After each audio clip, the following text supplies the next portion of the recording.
12 rounds, ding ding, sick and tired of the How's it going, everybody? Welcome back to SCMP Martial Arts Post-Fight Podcast.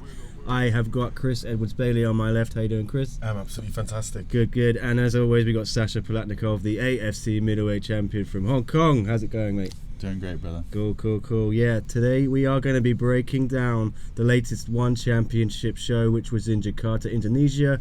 Dawn of Valor. What a great name. Yeah, Chris, I know you like the show. Give me just your overall reaction.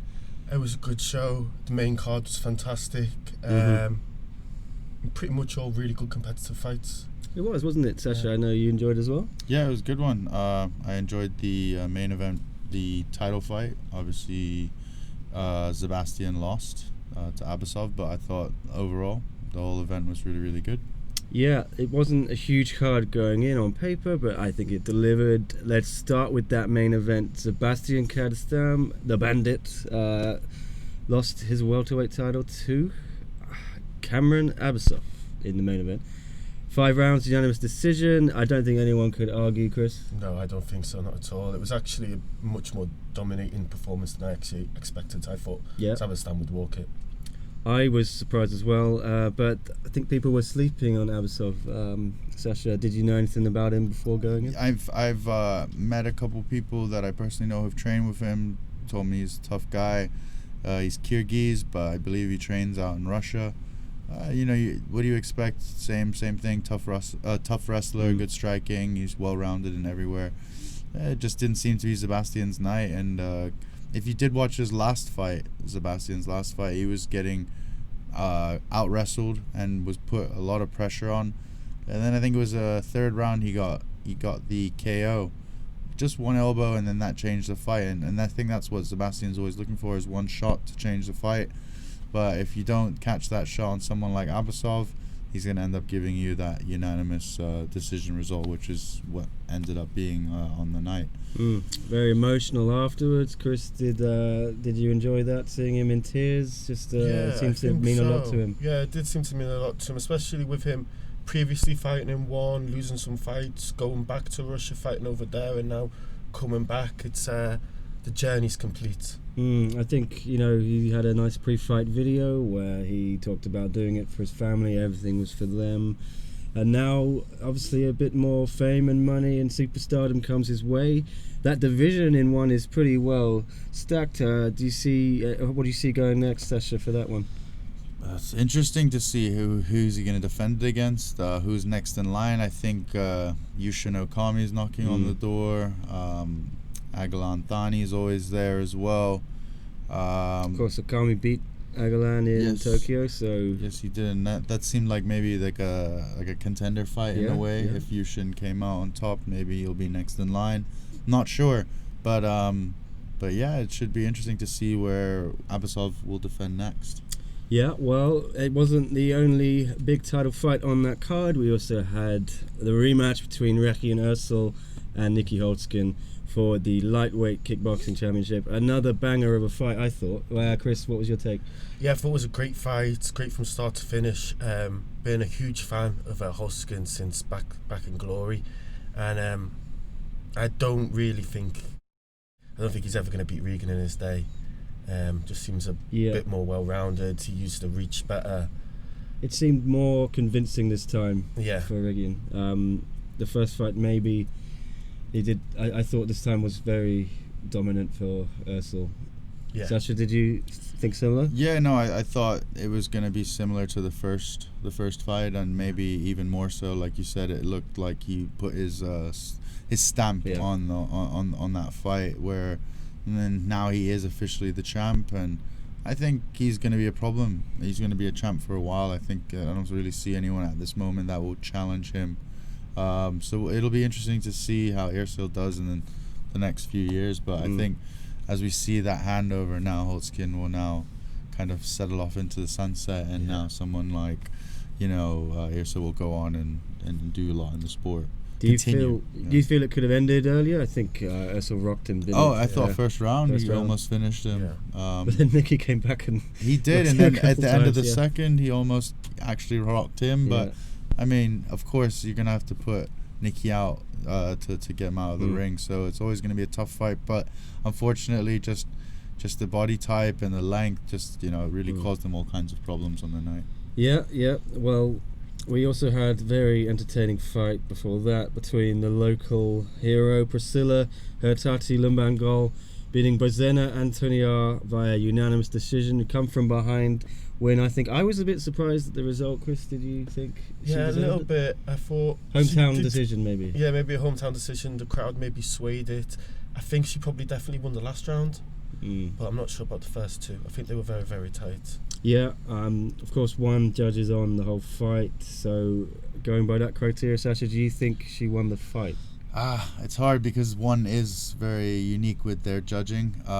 Personally, I've been only involved in round by round judgments. So, I thought if I was doing it on paper, I thought, Antonia got maybe 2 rounds to 1. But then again, the judges it's fresh in their memory to see how Lumban was performing, and maybe that's what the lasting images that gave her, and of course at home, and she's a legend hero there. So all those things play a factor, and I thought it was a super close fight, and maybe even a good enough one to run back in the future.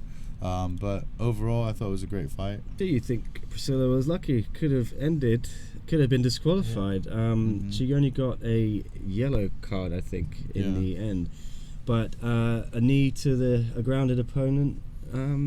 It was touch and go. I think again, hometown decision. Did that make them keep it going? Yeah, I think so. I think it just played into her hands, and it's not the first time it's happened, and it's not the last time it will happen. Yeah.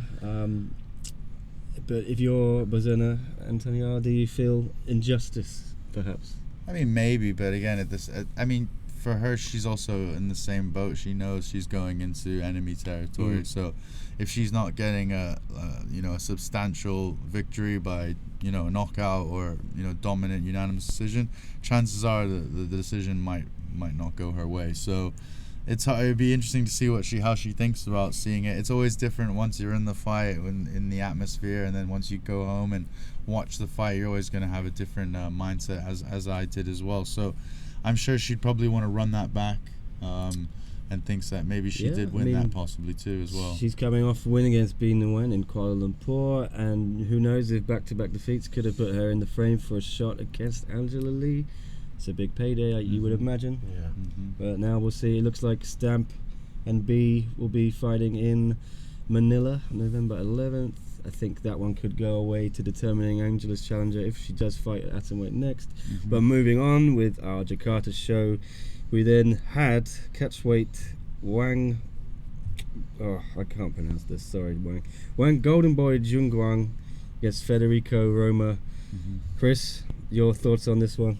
I thought it was an absolutely amazing fight. Yeah. Wang is just, with the mohawk and the whole style, he's just such a cool guy to watch. Great skills, he backs it up, very quick, super powerful, great footwork. I thought it was great advertisement for him, and I think he's kind of got a star in the making possibility. You think? Sasha? Exactly what Chris is saying there. I think he's going to be the next guy that they push forward to represent China, especially just because he's an exciting striker, very technical, very powerful, big for his weight as well. So it will be interesting to see him. I mean, someone like Roma that he matched up, also very experienced, champion in his own right, but we'll see once they start to match him up with some of the Thai boys, and we'll see, because I think there'll be some very exciting fights to make for one. The kickboxing and Muay Thai at the moment is very exciting, for one especially. They've got some really, really exciting potential matchups they can make in the future. Yeah. TKO in the first round, very good. Another sleeper fight of the night, I thought. John Lineker's debut, we talked about it last week. Hunter Stone got the job done against Muin Gifarov. Unanimous decision. Also broke his hand. Yeah. Gifarov must have a hard face. Hands of stone no more. Hands of stone no more, yeah. It was in the first round, so kudos to John for hanging in there. Yeah. It's a tough opponent, Gifarov. Yeah, I mean, again, when you have an issue with your hand or anything gets hurt in the fight, you've always got to go to your plan B.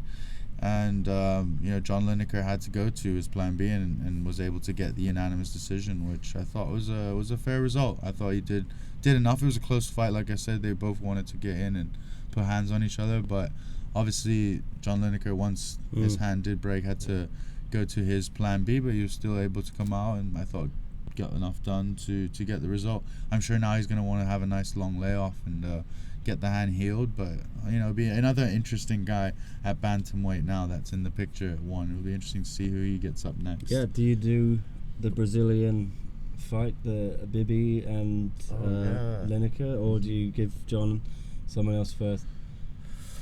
I think you have to build his name a little bit in the region. I think another fight would be good. Obviously, he did have the broken hand. The only thing I thought about the fight was he clearly won the first round, but I felt as the fight progressed, it got tighter and tighter. Yeah. But obviously, that could be the effect of the broken hand. Yeah, I didn't know this till the day after. No. We knew he went to the hospital, I was told, because my friend was there reporting, was waiting for him to come to interview. But Sasha said it. Hopefully speedy recovery for John, and very excited to see him fight again. Then we also had Mark Fairtex Abelardo against Aidang Jimai, MMA bantamweight contest, unanimous decision. Chris, what was your take? I thought it was an awesome fight again. Just a bunch of awesome fights. Yeah, it was. Great Friday night stuff. Just really cool styles, a lot of go forwards. Just dead exciting. It was a nice way to really kick off the main card. Yeah, well, we had this. I don't know if you saw it. The first fight. It wasn't really a fight because our friend Kaji Abin's arm popped out off his shoulder socket, throwing the first punch. Referee Olivier Coste stepped in. I think it was Olivier Coste. Excuse me if he's wrong. So Iko Roni Saputo got the win. I think it was for 10 seconds or something. Yeah. And it sucks because he's only just come back from shoulder surgery, so quite gruesome. Yeah. I never like to see such an injury, Sasha. No, it's unfortunate, especially when you feel like the fight hasn't even really started. But then again, I'm not sure what was going on in Kaji's side going into the fight. Was he 100%? How was his camp? How was everything? When it's an injury that you've already suffered from, and then you go in and the exact same thing happens again, then you got to really question how was the preparation and the rehab from that original injury. But I wouldn't wish that on anyone. Especially all the hard work and mental preparation, that physical preparation that goes into getting to a fight. So to finish it like that without even really putting on a fight is unfortunate.